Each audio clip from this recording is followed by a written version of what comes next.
Welcome to the Boyk Brief. I'm Desmond Strew, Marketing Director at the Charles E. Boyk Law Offices located in Toledo, Ohio.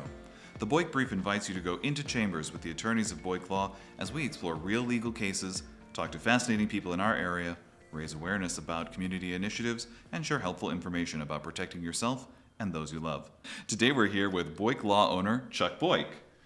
Thanks, Desmond. Today we have an interesting guest, Andrea Young. Andrea has been an attorney at our law offices since August of 2019 for about a year and a half. And I'm always of the belief that your story explains who you are today. And Andrea has a unique story. She's an individual who wasn't born on third base and thought she hit a triple. A lot of people believe that attorneys as a little kid, they wanted to be an attorney and that's how they got here. Andrea really has a unique story and I think it explains who she is today. So Andrea, welcome and tell us a little bit about growing up and how you got to where you are today. Well, first of all, thanks for calling me interesting, Chuck. I don't know that I am, but That's here always we are. that is somewhat questionable though sometimes. When someone says you're interesting, I don't know if that's necessarily positive, but I think it is in this case. Well, I appreciate it. So I grew up in Toledo, Ohio. I was born and raised. I grew up in West Toledo. I went to Larchmont Elementary for anyone that's local, DeVoe for junior high. And then I went to Start High School. I was a Spartan for all 4 years of high school. So I guess I didn't really make it out of the area. I mean, I was born and raised, and I thought I had dreams to go elsewhere, but here I am today. So It's not so bad, right? I really enjoy Northwest Ohio. I do. I'm glad that I ended up here, and it's a great place. I know it sounds so cliche to raise a family, but it is, and I'm happy that I made the decision to stay. Let's talk about your life as a little kid, because I think that kind of explains your ambitions and your motivations of who you are today. Okay. So my parents divorced when I was 4. My dad moved down the street, so we were within a couple blocks of each other. Kind of a funny story. It wasn't probably funny for my dad at the time, but he moved into an apartment, 2-bedroom apartment. My uncle went through a divorce at the same time, so there were 2 adults and 6 kids in a 2-bedroom apartment for a while. But those were some of the best times that I can recall growing up. My siblings and my cousins, we were just outside playing sports. And I think that's part of why I came to love sports. My family are, they're fanatics, but I do. I love sports, and there's that drive and that competition. So I think that's where it started. But yeah, and then I played softball. So I played softball 3rd grade through high school. I danced. I grew up dancing. That was maybe 2nd grade. But those passions, they stayed with me through young adulthood. So let's talk about your dad and his trials and tribulations and him being a role model for you. My dad contracted polio, I believe, when he was 9 months old. So for me, I only knew my dad being disabled and in a wheelchair. He was on crutches previously, but by the time I was born, he was predominantly in a wheelchair. But he worked. He got up every day. He went to work. He coached us in sports.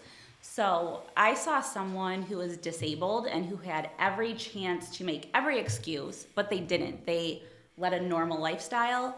And for me, I said, how can I ever make an excuse in any area of my life? I have, my dad in a wheelchair who gets up when it would snow and no one had come out and shovel yet. He still got up and had to get through the snow, and he did it without complaining. So Wow. How do I ever make an excuse from there? Right. That's a very high standard. So you went to DeVoe for junior high. I grew up in that area too and went to DeVoe kindergarten through 8th grade. Yeah. And I also went to Start, except I think I graduated 26 years before you. Maybe I went to school with your parents or your grandfather. But talk about the various activities you did at Start. I was in theater, so I guess I have a performer aspect to me, but I did theater, I did softball, I did dance. That wasn't necessarily at Start, but I did dance. I was in honors classes. So to me, it was important to always be involved. I played basketball for a little bit, but I stopped growing and everyone else continued to grow, so that didn't work out very well. But softball was my main passion. I played short and third, and then dance. I did tap, jazz, ballet, then I started doing hip hop. So those two main activities were my passion for most of my young adulthood. Let's talk about your jobs, and I think your jobs are, and your adventures are a lot more interesting than most people. So let's talk about your first job. Well, I started teaching as an assistant at the dance studio I was at. So I was at Mini Motions. They asked me to be a dance teacher assistant. So I did that here and there. And then one summer, there came an opportunity to travel with a show. And it was called Cirque Magnifique. It was basically a knockoff Cirque du Soleil. But I went around and I was this backup dancer there, and it was bizarre. They did some amazing work. I mean, you had the guy balancing 40 chairs and Wow. the people in the silk ropes and the high wire. I mean, it was a full-blown traveling circus. So I did that for a summer and traveled around Ohio and Indiana and the Michigan area. So it was cool. It was definitely a great experience. I told my dad at one point that I wanted to go to circus school. He shot that down real quick. Yeah. But I don't know. I think that would have been a good career opportunity for me. It certainly would have been with plenty of thrills, that's for sure. I think I missed my calling in the circus. So a lot of people go right from high school to college. You took a little bit more of a circular route. Why don't you explain that route? Because I think there's some interesting stories there. Yes, so I did not go right from high school to college, as you said. I was still in this mindset that I was going to be a performer, so I started going to auditions. I started auditioning for dance teams for various basketballs. So I did Detroit Pistons, I auditioned for. I made it to the last round, but I didn't make it. I went to New York. I tried out for the New York Knicks. Didn't make that. I did various other opportunities. There was like Carnival Cruise Lines. They have performers. So tried out for things like that. So I had this mindset. I was going to make it out of Toledo. I was going to be a performer. And then maybe a year and a half of not making it, I said, okay, I think it's time that I need to go to college. So that's when I decided to go to college and see what I could do. Now, no one in my family, well, I shouldn't say no one in my family went to college, but it was few. It wasn't pushed on me. But I woke up one day and I said, I need to do this. So I went to, I believe it's the Health and Human Services building, and I walked in and I found the first administrative looking office. And I said, I want to enroll in classes. And I got some weird looks. They're like, what are you doing here? So I was guided to, I think, admissions. And then from there, I went and I had to collect all the various information myself, the ACT scores, but I applied myself and got in. And where was this? University of Toledo. Okay.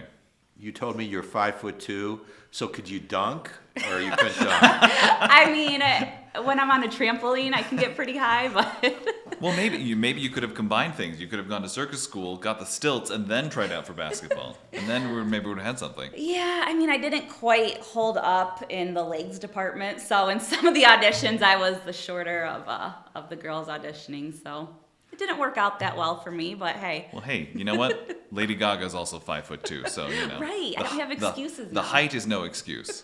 All right, and you can indicate to people that you were the last cut of the Pistons. Almost just missed the NBA. Almost. Bragging rights, I guess. Yeah. So you're in college now at University of Toledo. Mm-hmm. Were you on Easy Street, or how'd you get through? So when I started, I had no idea what I wanted to do. But with my background in athletics and dance. I figured it would be something medical-ish. So I started out in kinesiology, and it's the study of the movement of the body. I didn't stay in it. I ended up transferring over to physical therapy assistant, which I had to change schools. So I went from UT to Owens. I tried that out, and I'm going to tell you a little story about that. So they make you do observation hours before you get into the program, and thank goodness. So I had to do various settings. After the one setting, it was inpatient hospital, I believe, and there was an older gentleman, probably in his 80s, who was wearing a hospital gown doing physical therapy, and that was the last day that I did the physical therapy assistant program. So after that, I decided I need something else. So I went back to UT. I got into athletic training. That was really cool. I got to work with the football team, but at this time, I had 2 kids. So throughout my college career, I got pregnant twice, so I had small children. And athletic training, you're on the road a lot, you're working late hours, so I said, this isn't gonna be for me. So I went back to my advisor, and they basically said, you gotta pick something. At this point, I had fulfilled all my general courses, and they started asking me my interest, and I said I always kind of had an interest for law. So they set me up with the Introduction to Law course, and I loved it. I mean, from class 1, day 1, I was sparked. I loved it. So I guess that led me to where I am today. Let's talk about the other types of jobs you had to pay your way through school. Sure. So I served at various places, and I also taught dance too. So I was at a place called Dance Effects. I was doing that part-time as well. So I was just trying to, stay above water, doing whatever I could. So you had 2 kids. You were in school at least part-time or full-time. Correct. Working 2 jobs. Mm-hmm. Wow. I'm so impressed. I had no idea that you were working so hard to get through your your undergraduate. Correct. That's incredible. Yeah. In the time you took the law class, were you already like a junior or senior? I believe so. I think I was a junior at the time. So. Okay. And so your undergraduate degree is in what? Paralegal studies. So once I took that intro to law class, that set me on my path to get the rest of my courses in the paralegal studies program. So after I graduated, I then worked as a paralegal at a firm. Just for the sake of clarification, because it took me I felt like it took me a long time to really understand what a paralegal is and does. Can you explain what is the job scope of a paralegal? I mean, in just the most basic general sense, they really are the right hand of the attorney. So they can draft pleadings for our review. We have to review everything. But they really are, I hate to say assistant, but they really are right there with the attorney, helping them, draft things, keep up with the clients. They're basically an attorney that maybe did not go to law school. And for me, it was a 4-year degree. So there there's certificates, there's degrees. I think we're finding more and more that a 4-year degree is probably wanted in some of the aspects. Mm-hmm. So you graduate from undergrad. What happens next?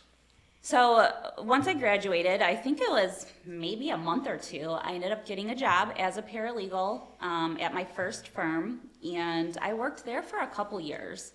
And I ended up getting married. I had a 3rd child at this point. So when I went on maternity leave, I decided not to return to that firm. But at that time, I thought, if I'm going to go to law school, I have to do it now. At the time, I felt I was getting up there in age. I now had 3 children, so I said, if it's going to be now, or if it's going to happen, it's got to be now.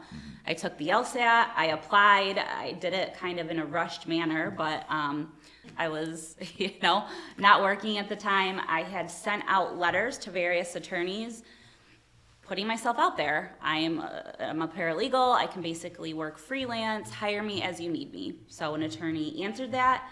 She ended up hiring me part-time. And then I found out I got into law school, so I started working part-time as a paralegal, and then I did law school at night. You were able to do that do both of those? Because I think for a lot of times they say for L1s they don't encourage you to work, right? Yep, if you're a full-time student, they do not want you to work, but because I was doing part-time law school, I was able to work and do, Got it. classes. So my understanding is it was a 4-year program at night, but you went in the summer and you were able to graduate in 3 years? It is. So the part-time evening program is a 4-year program. I went to classes every summer. I took 2 or 3 classes a summer. And then my 3rd year of law school, I ended up going full-time. I think I was taking maybe 18 credit hours. And I pushed through it and got it done in 3 years. So that wasn't my intention initially, but things happened and I pushed through.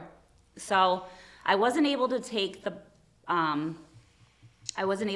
bar that summer, I think is when they offer it. I had to wait until February of that year. But luckily I took it one time and I passed. So that, I couldn't imagine having to take it multiple times. I really feel for people because I think you put in so much effort that first time that I would have been devastated if it didn't work out. And if I remember your resume, because I went through it when I was hiring you, and you haven't mentioned it, your grades in undergrad and in law school were really good, correct? They were. I did, I pretty much was on, what is it called? Principal or dean's list every semester. So I graduated magna cum laude for both undergrad and law school. Wow. And I was in the top 10 of my law school class. So somehow I did it. I would work, like we were talking about, I would work during the day. I would go to evening classes maybe around 5 o'clock. I would get home about 9:30, and then I would read from like 10 to 1, the reading. And for me, it was important to sit in the front row of my law school classes because I knew that I needed to pay attention. I couldn't sit in the back row like other people and zone out. Sure. So for me, I sat in the front row, but they had cold calling. And I don't know if you remember the cold calling, Chuck, but that means that your professor, well, let me back up. So in law school, you basically learn through case law. And they have you read cases, and then they quiz you on it. So there was always this fear of you being called on a case and you not knowing what what you're talking about or not being able to answer. So for me, it was very important that I stayed up on my reading. Oh my God. Do you think you had an advantage because you were a little bit older and you pretty much had a gun at your head that you knew you had to be successful? Yeah, potentially. I mean, regardless of my age, I think I always would have been like that. But at the same time, I was a little bit older. I had 3 kids. So for me, I'm not going to waste my time, one, going to classes or the money if I were to fail a class. So that was very important to me that I took it serious and made the most out of it. We're up in This Is Your Life to, you graduated from law school. What happens next? So I graduated, and it took me that summer, so I graduated in that summer. I took the bar in February of 2017. So I was admitted to practice in May, and I'll just share a quick story about that. So going back to softball, I joined a co-ed softball team that spring of 2017. So the first game I'm playing, I'm at second base, and I get basically ran over by this man, and I broke my foot. So at the admissions in Columbus, I'm the very last person to be called, and I'm wearing a boot. I'm wearing a walking boot, and they have like a little bit of a curve to it, so you kind of rock. So at admissions, you go up a stage, and again, I'm the very last person, I guess because of my last name. I'm walking across in a boot, and then there's stairs right down the middle of the stage. So I'm trying to get down these stairs in front of hundreds of people in a boot. It was pretty embarrassing. Luckily, I did not fall, so I made it, but Thank God. That's what I remember about being admitted to practice law, is not falling down while in my walking boot. That would have been an even better story though if you had fallen, but I'm glad you didn't. But so I was admitted in May, and then by August of 2017, I got my first job as an attorney. I did mass torts, so that's what Wes at our office does here, and I actually was at the firm that he was previously at. But I got into mass torts, which we basically call the cousin of of class actions. I won't go into all of that, but I started out working there. I did that for about 2 years, and then I decided I wanted to try something different, and I was really intrigued by personal injury. So here I am now, and I'm happy. What would you tell a kid graduating from high school now who didn't want to go right to college and really wasn't sure what they wanted to do? I would say follow your heart. I don't think you have to know exactly what you wanted to do. So I didn't necessarily follow the timeline that society necessarily says you have to follow. And while that made me nervous and maybe made my parents nervous as, am I supposed to be where I'm at in my life at the appropriate time? I think you do need to follow your heart and, don't wait. If you want to do something, I would say do it. There's never going to be a right time. So don't wait for this magical, number or date to appear. Do it now. Try it. Whether that means going to school or pursuing your performing art career. So I would say just go for it. Absolutely. And if you know that if you had just gone straight out of high school into some college program, the back of your mind, all you'd be thinking about is, man, I could be doing something else. I could be pursuing this other passion in your life. And, you would always be thinking about that. Now it probably wasn't meant to be. And now you can have more confidence that you're in exactly the right spot. I think so. Yeah. And while, it's easy to go, man, I wish this would have turned out different or this would have been different. I'm a believer in the butterfly effect. So who knows if something would have been different back then, would I have been where I'm at now? And where I'm at right now is working out pretty well. So I don't think I would change anything. That's awesome. So you would have had no expectation or even thought in your mind when you were graduating from high school that you'd end up being a lawyer? Oh, no, there was nothing in any kind of thoughts that I wanted to be a lawyer. I think at that time, they have you fill something out, like a career analysis. I think that I was going to be a flight attendant based off of that. So I never got to work as a flight attendant. I do think it'd be very cool, but I think that ship has sailed. So your height would certainly work well for you in that profession. So what do you enjoy best about representing people that were injured in accidents? Because that's pretty much what you do now. It's so cliche, but I really enjoy hearing their story and then helping them. And it really is hard to navigate it. I mean, we do this every single day and we still come across new things that we brainstorm about. And I can't imagine being someone who has been through something so traumatic and trying to figure things out at that time. So my older two children, their father died in a motorcycle accident. And I get it. I mean, when you are going through tragedy, you're not necessarily in the right frame of mind to know how to handle these situations. So it honors me that people come to me and to trust me to guide them and help them along in this serious time of theirs. Wow, that's huge. And I hadn't really thought about that, but you're right. It is going to be an ever-changing field and an ever-changing world of helping people navigate, but people are going through oftentimes some of the worst times of their lives. It's helpful to have people who truly know what they're doing and to have such a warm and friendly person to talk to about it. So. Yeah, and I think that is important that people feel comfortable. I mean, not only are you knowledgeable and that's very important, but that they also feel comfortable and can trust you. Right. Any other lessons that you would tell the young people out there, the other Start Spartans out there and other people in the community? Stay out of trouble. Don't do certain things. That's just gonna make life harder. But no, follow your dreams. Don't be afraid, and just do it now. Don't wait. I think with the pandemic, we all kind of saw what can happen when you wait? There's so many things that were put on hold, so I would say just go for it. Follow your dreams and follow your heart. Do any of your kids want to be a starving artist?